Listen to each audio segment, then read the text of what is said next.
We've all been there. You're standing in that ridiculously long security line, the fluorescent lights buzzing overhead.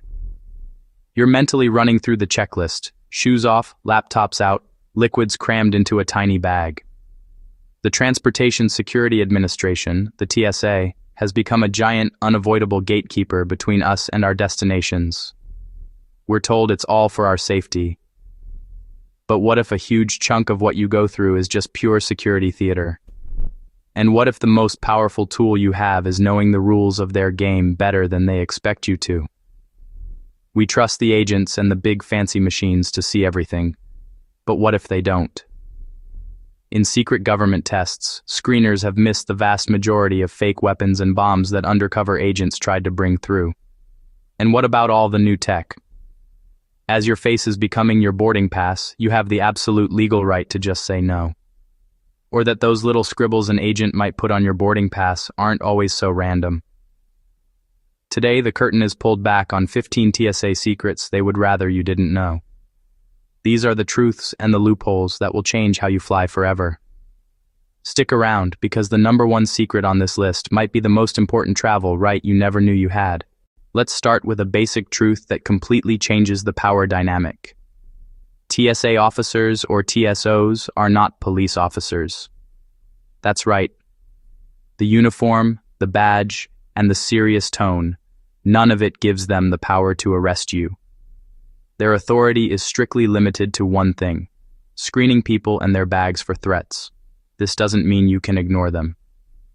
If you interfere with the screening process, you can face heavy civil penalties. But the TSOs themselves won't be slapping cuffs on you. If things get serious or they find something illegal, their job is to call in actual airport police who are always stationed nearby.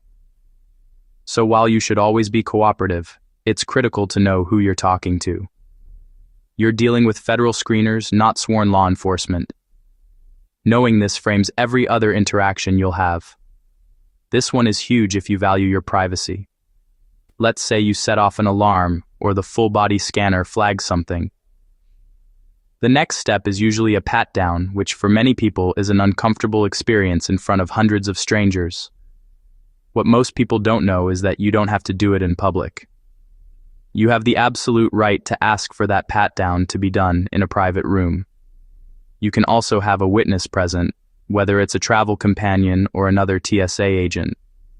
This right is there to protect your dignity. If you're ever picked for a search that makes you uncomfortable, just say, "I request a private screening." They are required to provide one. They might not advertise this option, but it's your right. It's every traveler's nightmare. You get to the airport, pat your pockets, and realize your ID is sitting on the kitchen counter. You might think your trip is ruined, but not so fast. The TSA actually has a process for this. If you show up for a domestic flight without identification, don't panic. Tell the TSA officer what happened. They will ask for other information to prove you are who you say you are. Things like your name, address, and other personal details they can cross-check. If they can verify your identity, you'll be allowed through. Be warned, though, you are definitely getting extra screening. This means a very thorough pat-down and a full search of your carry-on. Also, remember that any state-issued ID you do bring must now be real ID compliant to be accepted at the checkpoint. Traveling with kids is its own special kind of chaos, but the security line has gotten a little easier. A key difference is that children 12 and under can keep their shoes, light jackets, and headwear on during screening. The process also changes with new technology. The TSA's official policy states that they do not photograph travelers under 18 for facial recognition purposes, a critical privacy protection. And if you have TSA pre-check, children 12 and under can join you in the expedited lane. Knowing these exceptions can make the family travel experience much smoother. Ever fly out of an airport where they made you take every single snack out of your bag, only to fly back from another where they told you to leave it all in? You're not going crazy. That inconsistency is often on purpose. The TSA calls it unpredictable security measures. The thinking is that if the rules are always changing and differ from one airport to the next, it's harder for bad actors to know what to expect. This means you'll run into different procedures for electronics. You may also see different rules for food and other items. While it's annoying, the TSA sees this chaos as a security feature, not a bug. The lesson here? Don't assume you know the drill. Listen carefully to the agents at the checkpoint you're at today. That big, futuristic machine you step into with your hands up, the Advanced Imaging Technology, or AIT scanner, looks like it sees everything.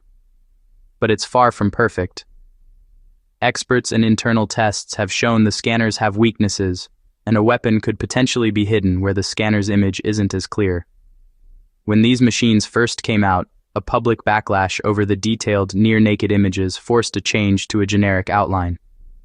But questions about the tech's effectiveness remain. And here's the key: you don't have to go through it. You always have the right to opt out of the body scanner and request a physical pat-down instead. They won't usually announce that option, but it is your choice. Okay, we are just getting into the really good stuff. If you've learned something new that could save you a headache on your next trip, hit that like button. And if you want more travel secrets, make sure you subscribe. Now, back to it, because up next is something the TSA blew nearly $1 billion on before admitting it was a bust. For years, you might have seen TSA officers standing around, just watching people. These were behavior detection officers, part of a program called SPOT. The idea was to spot terrorists by looking for micro-expressions and other behaviors that supposedly signaled hostile intent. The program cost taxpayers more than $900 million. The result? According to multiple government watchdog reports, the SPOT program was a spectacular failure. There is no scientific proof you can spot a terrorist from facial tics, and the program is credited with catching 0 terrorists. It did, however, lead to many minority travelers being unfairly profiled. The TSA has mostly backed away from the program, but its legacy is a $1 billion reminder that some security is based on junk science. We all love smaller airports. The lines are shorter, the vibe is calmer. But that convenience might come with a trade-off. There's often a big technology gap between major international hubs and smaller regional airports. While places like JFK and LAX get the latest multi-million-dollar CT scanners, smaller airports often have to get by with older, less effective equipment. This can mean that the screening at a smaller airport just isn't as thorough. Government tests have pointed out these weak spots in the past. So while the experience might be less stressful, the level of security you pass through isn't the same everywhere. This might be one of the most disturbing secrets of all.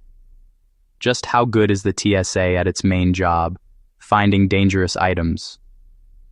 According to the government's own undercover tests, the failure rate is shocking. The Department of Homeland Security's Inspector General runs red team tests, where agents try to smuggle fake weapons and explosives through security. In a 2015 report, TSA agents missed the fake threats 95% of the time. In 2017, follow-up tests still had a failure rate of over 70%. The TSA claims it has made improvements, but more recent results are classified. It raises a big question. If the system misses threats most of the time in tests, what is all this hassle really for? This brings us to a concept called security theater. It's the use of security measures that make people feel safer, without actually doing much to make them safer. Many of the TSA rituals we've come to hate are perfect examples. Take the 311 liquids rule. For years, we've put tiny bottles in a bag. But many airports are now installing new CT scanners that can tell the difference between shampoo and a liquid explosive, making the rule obsolete for certain items. Still, in many airports using older tech, the rule remains. These rituals are about making you feel like something is being done. When you consider the high failure rates in tests, it becomes clear that many hassles are more about performance than actual protection. Programs like TSA PreCheck are sold as a way for trusted travelers to get through security faster, and they absolutely do. You pay a fee, get a background check, and enjoy the convenience. It's a great deal, but some experts argue it's another form of security theater. By pre-screening frequent flyers as low risk, the TSA can focus on others. but there's not much public data showing these programs actually make flying safer. In fact, some analyses suggest the security benefit is tiny. At the end of the day, you're paying a fee for convenience, which is great, but don't mistake it for a magic security shield.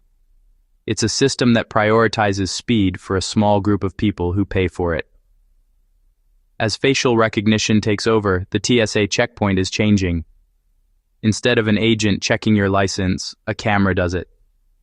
The TSA says it's faster, more secure, and claims your photo is deleted right after it's matched. However, their own privacy policies admit that some of those images are kept for limited testing to see how well the tech is working. This has set off major alarm bells for privacy advocates. They're worried about mission creep, where data collected for one purpose eventually gets used for others, like general surveillance, without your consent.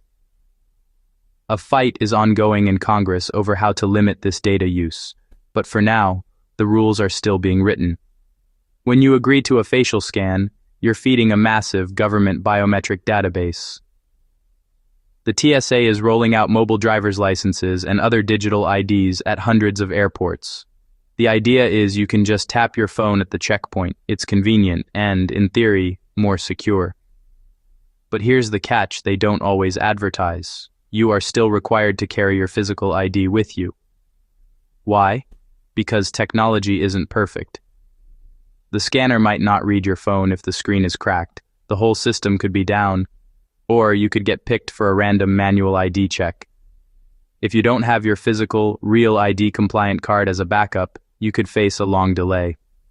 So go ahead and use the new tech, but don't leave that plastic card at home. Those random extra screenings, the swabs on your hands or the full bag search at the gate, are part of the TSA's unpredictable security strategy. But how effective are they?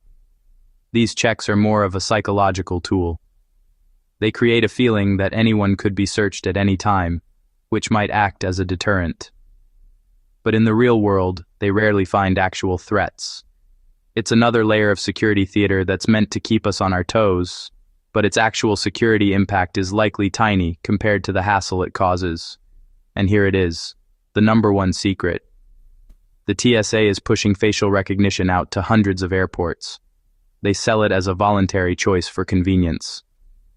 But in reality, travelers report that airports are often set up to make it feel like you have to do it. Signs can be confusing, and staff aren't always happy when you refuse. Here's the simple truth. By TSA policy, you have a legal right to opt out. You can tell the TSA officer, "I decline the facial scan and would like a manual verification." They are supposed to check your ID the old-fashioned way without penalizing you for it. Why should you consider this? Because privacy experts warn that normalizing this technology is a slippery slope toward widespread surveillance. By opting out, you're not just protecting your own biometric data. You're sending a message that your consent matters. It's your face, and for now, you don't have to trade it for a boarding pass. So there you have it. 15 secrets that change the equation when you step into that security line. From understanding the limits of an agent's power to knowing you can say no to surveillance tech, knowledge is your best tool. The system isn't as scary or powerful as it seems.